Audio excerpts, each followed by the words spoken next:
Hello guys, ఇది Pakala part 3 అన్నమాట. మేము ఇంకా ఏమేమి చేసామో ఎలా ఎంజాయ్ చేసామో చూపిస్తాను ఇందులో.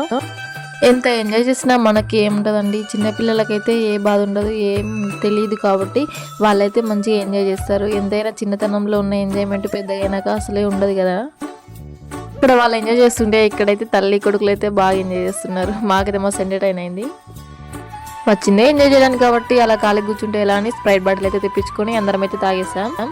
అయ్యాక మేమైతే ఖాళీ కూర్చుంటామా, అట్టెట్లా కూర్చుంటాం, పక్కనే పాకాల వ్యూ సూపర్ ఉంది చూడడానికి అనేసి మేమైతే అందరం అక్కడికైతే వెళ్ళినాం. ఇక్కడ వీళ్ళైతే అన్నం ఇట్లా తిన్నారుగా, కొంచెం ఎనర్జీ ఉంది కాబట్టి మంచిగా వాటర్లో బొర్లుతున్నారు, చాలా ఎంజాయ్ చేశారు. చూడండి ఎంత పెద్దగా ఉందో వ్యూ, చాలా బాగుందండి, మస్తు నచ్చింది నాకైతే. మాకైతే 3 కిలోమీటర్స్ డిస్టెన్స్లోనే ఈ పాకాలు ఉంటుంది. అలా బాయ్స్ అక్కడ పెద్దవాళ్ళు అంకుల్స్ ఇట్లా ముచ్చట్లు వేస్తుంటే మా వాళ్ళందరూ అయితే ఇక్కడ చెరువు దగ్గరికి వెళ్ళి అయితే అంతా చూసేసి వచ్చేసాం. ఇంతటితోటి పాకాల వీడియోస్ అయితే అన్నీ అయిపోయాయి. సబ్స్క్రైబ్ చేసుకోవడం